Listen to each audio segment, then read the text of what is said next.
안녕하세요. 오늘의 말씀 얘기 문은미 간사입니다. 오늘부터는 사무엘상을 통해서 하나님 말씀을 듣고자 합니다. 오늘은 사무엘상의 주제와 구제를 살펴보려고 합니다.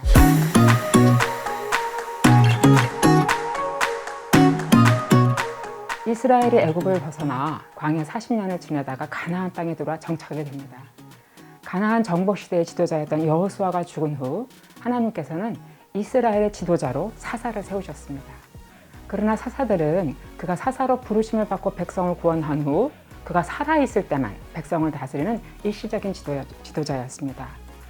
이스라엘 백성이 가나안 땅에 살면서 말씀에 순종하지 않고 우상을 섬길 때 하나님이 이방 나라가 쳐들어오게 하시고 백성이 하나님께 부르짖으면 하나님이 사사를 세우셔서 백성을 구원하게 하셨습니다. 사사가 죽으면 백성들은 다시 율법을 내팽개치고 우상을 숭배하며 각자 자기 생각에 옳은 대로 행동했습니다. 그러면 다시 이방 나라가 쳐들어오고 다시 사사를 세워 구원해 주시고 이런 일이 계속 반복되었습니다. 온 나라가 하나님을 버리고 점점 더 우상을 숭배하며 더 깊은 악을 행하여 도덕적, 영적 혼란에 빠지자 백성들이 왕을 세워달라고 요구하고 하나님께서 그들의 요구를 들어주십니다. 사무엘상은 이스라엘 역사의 이런 중요한 과도기, 말하자면 사사가 다스리던 시대에서 왕이 다스리는 시대로 넘어가는 과정을 보여주면서 이스라엘에 어떻게 왕이 세워지게 되었는지를 말해줍니다. 사무엘 선지자는 사무엘서의 핵심 인물로 이스라엘의 첫 번째 왕 사울과 두 번째 왕 다윗에게 기름을 부어 이스라엘의 왕으로 세웠던 마지막 사사였습니다. 이스라엘의 왕이 세워져 이제 이스라엘은 왕이 다스리는 나라가 되었지만 사무엘서의 핵심 주제는 하나님만이 영원히 이스라엘의 진정한 왕이시라는 것을 말해주는 것입니다. 하나님이 진정한 왕이 되신다는 사실은 하나님이 사울이 아니라 다윗을 선택하셔서 영원한 왕국을 세우신 것과 또한 여호와를 예배하는 장소로 시온, 즉 예루살렘을 선택하시면서 분명히 나타납니다. 사무엘서가 말하려는 것은 지상의 왕을 세웠으나 여호와 하나님이 진정한 왕이시며 우주적 왕권을 가지셨다는 사실입니다. 그러면 이스라엘에 세운 지상의 왕은 어떤 존재인가요? 하나님의 대리통치자입니다. 이를 메시아 왕, 즉 기름 부음 받은 자라고 부릅니다.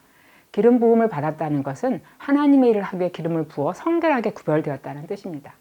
지상에 세운 메시아 왕은 하나님의 대리통치자로서 하나님이 원하시는 뜻을 따라 이스라엘 백성을 다스리는 자입니다. 따라서 이스라엘 왕은 여호와 하나님을 경외하고 그분의 말씀에 철저하게 순종하는 자여야 했습니다. 그러므로 이스라엘 백성을 다스리고 섬기는 지도자는 하나님 말씀에 순종하느냐 불순종하느냐에 따라 하나님이 그에게 맡기신 역할과 책임을 성공적으로 수행했는지 실패했는지가 결정되었습니다. 이에 따라 엘리 제사장과 그의 아들들과 사무엘이 대조되고 사울과 다윗이 대조되면서 사무엘서가 전개되고 있습니다.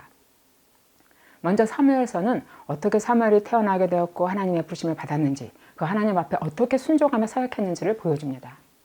한편 불신앙과 불순종으로 인해 하나님이 그들에게 맡기신 사역과 역할을 실패했고 그들의 특권을 빼앗기고 패망한 엘리 제사장과 그의 아들들을 통해 하나님께 순종하는 자에게 그의 백성을 맡기시는 하나님의 마음을 보여줍니다. 사울과 다윗도 마찬가지입니다. 왕을 세워달라는 백성의 요구를 따라 하나님은 사울을 택하여 이스라엘의 첫 왕으로 세워주십니다. 사울도 처음 왕이 되었을 때는 겸손하고 하나님의 영에 감동되어 맡기신 지도자의 역할을 감당했습니다. 그러나 시간이 지나면서 하나님을 의지하지 않고 자기 생각대로 감정대로 행동합니다. 사무엘이 사울에게 순종이 제사보다 낫고 듣는 것이 수양의 기름보다 낫다라고 말한 것은 이런 사울의 행동을 책망하는 것입니다. 하나님을 경외하지 않고 그의 말씀을 순종하지 않는 자는 하나님 나라의 백성들을 다스릴 수 없습니다. 반면 다윗은 하나님을 경외하며 순종하는 자였습니다.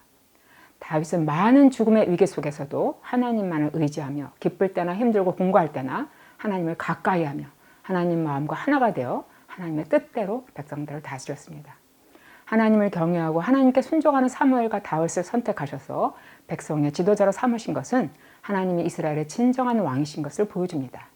물론 다윗도 후에 간음죄와 살인죄를 저지릅니다. 다윗이 하나님 앞에 회개했고 하나님의 용서를 받았지만 이 땅의 인간 메시아 왕들은 어느 누구도 완전하지 않았습니다.